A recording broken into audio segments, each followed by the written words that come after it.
Hi, this is Glenn Loury of The Glenn Show at bloggingheads.tv. I want you all to know that new episodes of The Glenn Show come out every Monday at patreon.com/Glenn Show and are then made available for the general audience the following Friday. I also want you to know that I've recently started a free newsletter at glennlowry.substack.com where I've been publishing transcripts of some of the things that are said on the show. So please consider subscribing. Thanks. Okay, I'm going to try to defend Derek Bell here. It's going to require a little bit of effort, but I knew Derek Bell. I actually reviewed Faces at the Bottom of the Well when it was first published, and I was a critic. I was a Reagan conservative back in the 80s and early 90s. I was a critic, but I came to have a good deal more sympathy for why he didn't see the successes of Brown and the Civil Rights Act of '64 and the Voting Rights Act and the general agenda of civil rights progressivism as an adequate resolution of the problem with the subordination of slaves and their descendants. I came to have a greater appreciation for that. So I'm going to try to offer a defense and see how you react to it.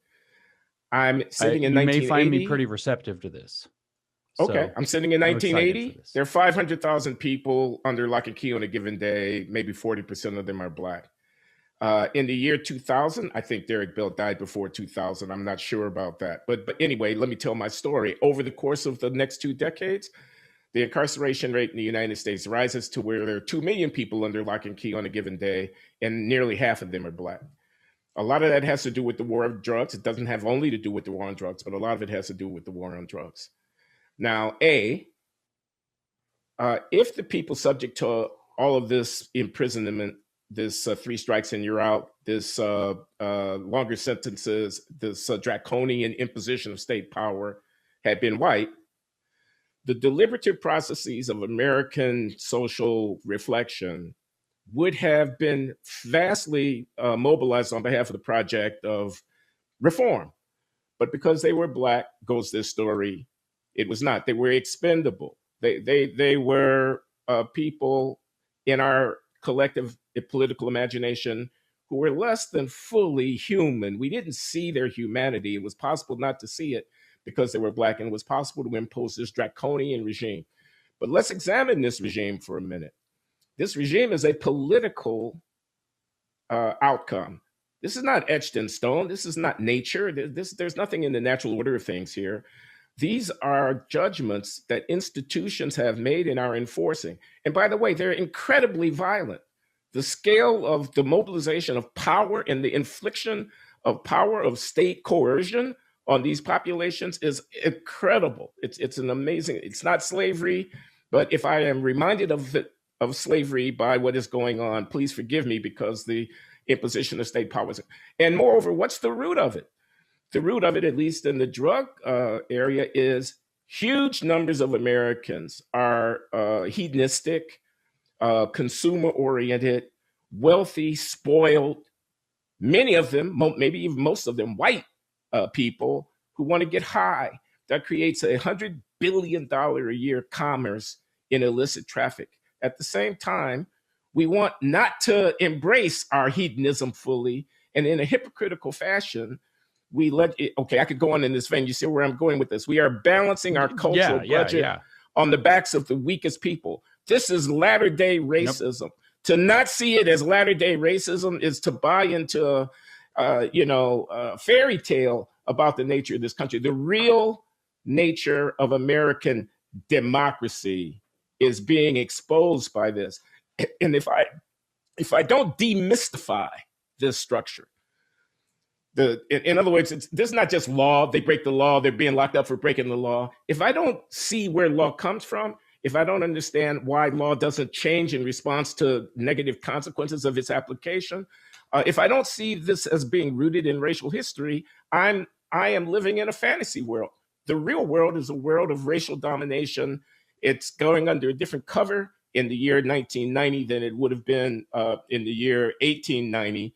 But it's pretty much a very intrinsically American story.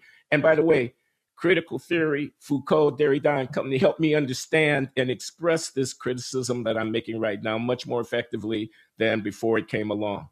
What's wrong with that?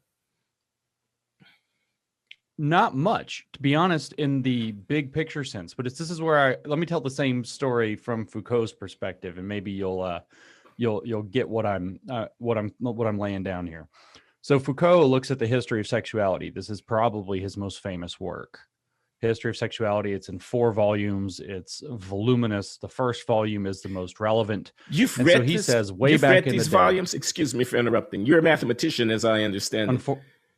You've read these. Unfortunately, I have read. Okay, just check. I've read Foucault. Foucault's not that bad. I will confess to have only kind of read Derrida, because nobody can read Derrida. It's impossible. And that's, I think, literally true, because he did wordplay in French that doesn't translate, and the translations are all bad. Derrida went to the day he died complaining nobody understood a damn thing he was saying. And if you try to read Derrida, you'll understand why. It's impossible. So I have read Foucault. I've tried to read Derrida. That's all anybody can say. I'm impressed. I've read all these guys. Yeah. Well, Foucault's not terrible to read, actually. He's a bit grandiose. But at any rate, his argument boils down. I've read Discipline and Punishment. That's the only one. Excuse me again. I just want the world to know that I mean, we could do Discipline and Punish too. I'm just not as familiar with I can rattle off the history of sexuality a little bit more tightly. Please proceed. I apologize for interrupting you. No. It's good, because incredulity toward having read postmodernists is a common thing, because they're very difficult to read, and they're not pleasant to read. But anyway, history of sexuality, he starts off saying way back in the Christian domination days, homosexuality was regarded, this is again a social construction, it was regarded as a mortal sin. It's just an absolutely heinous thing. It's an abomination against God, yada, yada. And so you had to put gay people to death. You had to throw them in holes. They would talk about Discipline and Punish here with a grate over the top of them, in the dungeon, etc. You have to just absolutely persecute gays on religious grounds. And then along comes, in the 19th century, sexology.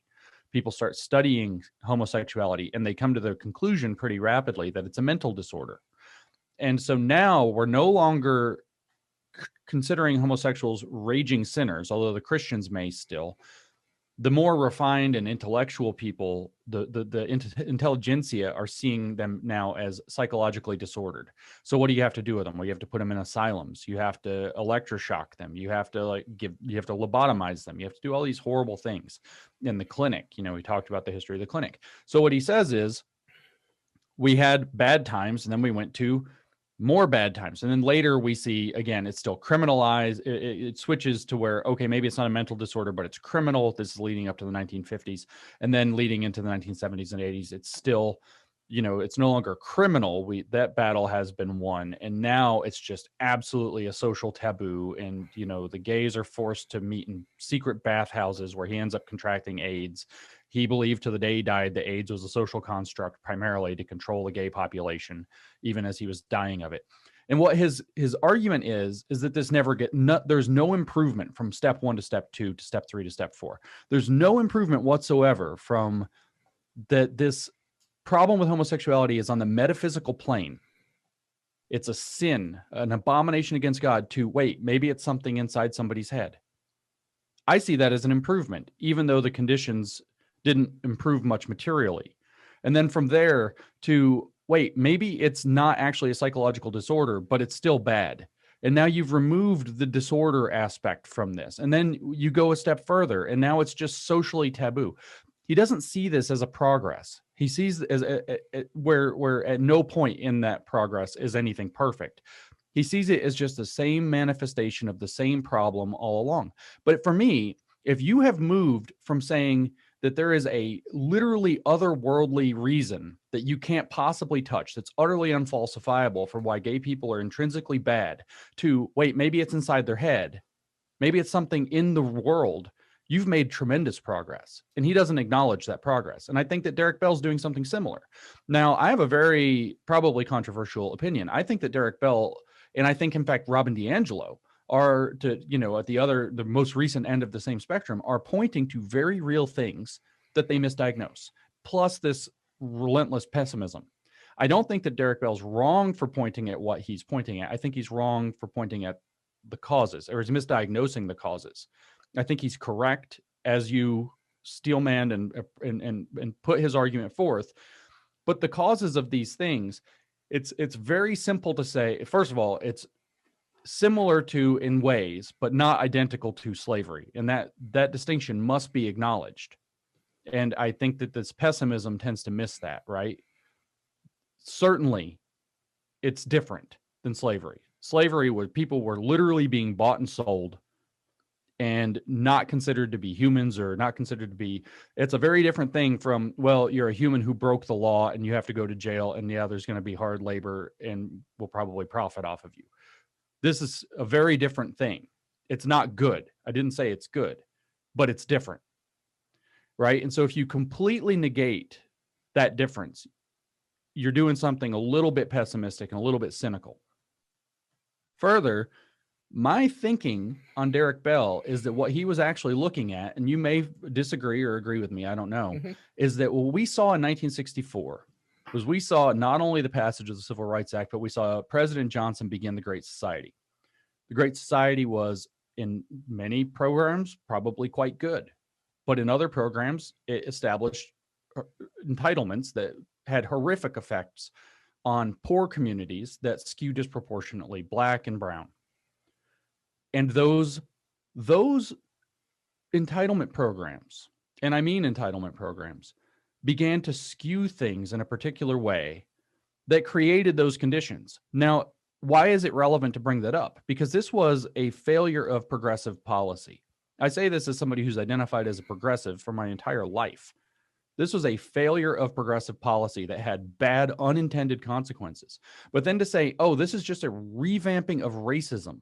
What it was a sloppy hand trying to fix a problem in a ham-fisted way that created new problems that have very similar expressions. Now, by 1990, 1992, when he wrote Faces at the Bottom of the Well, what's really going on here? Were Black people throughout American society, was racism gone? Glenn, I tell you, I live in the South. No, it wasn't. 1992, it was still pretty racist, okay? I believe you. I live in the South. I have seen the change. I have lived through the change. Okay. I've seen it. And then I assume that from 1990 or so back to 1970, I assume there were also changes, but I wasn't there for those. I was born in 79. I don't really remember before the late 80s very well. So we'll leave it at that. But I've seen the change since 1990 to now. These past 30 years, there's been a lot of change. And so what's going on in the 1990s? Certainly there's still racism. Certainly, I mean, we had Joe Biden standing up, dropping this particular crime bill that we're actually kind of pointing at. We see the impacts of the attempt to put in affirmative action and where that worked and where it didn't. We see people deciding maybe we need to back off from that. And then we have certain activists, Derek Bell among them, are thinking, no, pedal to the metal. We need more of this. And so you have a whole lot of stuff going on. But at the same time, you also have, and I'm not doing the let's play the exception card, but you have to recognize he's writing Faces at the Bottom of the Well in 1992.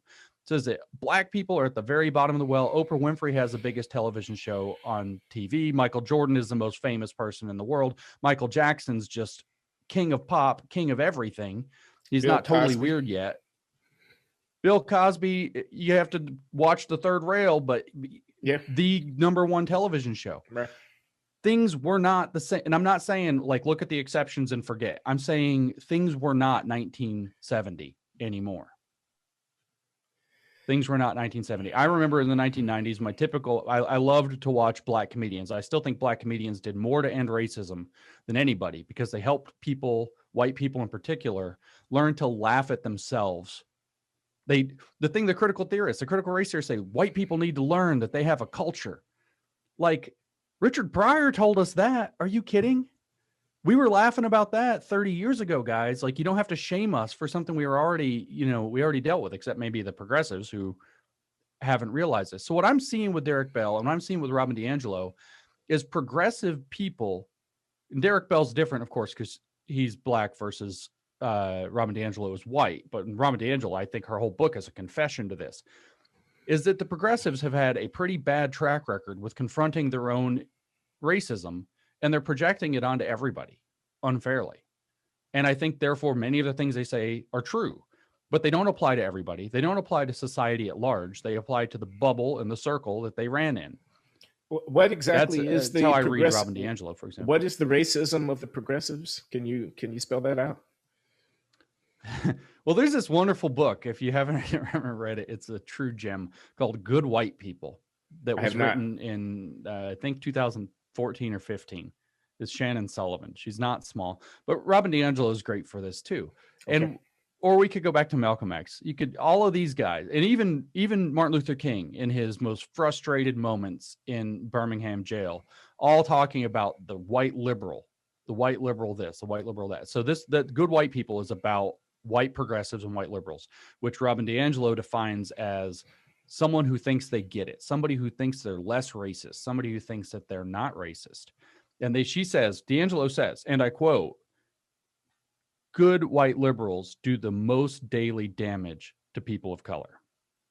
Okay. So what these people are the people who are writing policy like the Great Society or like Joe Biden's new equity program. They think they're helping. They aren't bothering to actually connect with people, whether it's black people, whether it's Trump voters, whether it's whoever. They're up in their, whether it's ivory tower, or I guess it's maybe pearly white tower, or whatever it is. And they're refusing to actually meet people where they are. They're refusing to actually try to find what's really going on. But they are, we say virtue signaling, but they're signaling, I have the right views on this issue. I know what's best. I know how to do it. And they think because they are on the right side, this is how we would define this. They think because they're on the so-called right side of history, that they are, I think DiAngelo is right, not racist, and they don't have to argue with themselves. They don't have to dig into themselves and see what's really going on here. I said years ago, I read these critical race theorists, the white ones, the critical whiteness studies, I should say. I read these people, and what I think is they're the kind of person who walks down the street and a black person walks by the other way, right? And they see that black person, and then they say in their head, not out loud, I mean, that would be really weird. They say in their head, there's a black person. And then they think, oh my God, I noticed. Oh my God, I noticed. And they continue. I can't believe I saw race. I can't believe I saw race. The next thing you know, they just hurry back to their apartment and type out an angry blog post about how seeing race is racist, to project that out into the world. And that all white people do this. And it's, I think, almost a form of mental illness at that point, to be honest with you. And I don't think that it's coming from a place of honesty or reckoning. I talk to my conservative friends, which I have many of now, and they say, yeah, we've been being called racists for 50 years. So we've all had to ask ourselves, are we? What do we do when we encounter racial difference? Are we? And most of them have reckoned through this and have gotten over it. And they watched, again, the black comedians who so purposefully made good fun. And I mean that in the haha good sense, good fun of white culture, and made it visible, did all the stuff that these shame merchants are trying to do now, but they did it in a way that worked, and they did it in a way that brought people together, able to laugh, share a room, etc., rather than having to do whatever there is now where we have to go into separate struggle sessions. So maybe that wasn't a very clear answer, but I find a lot to agree with misdiagnosis with these people.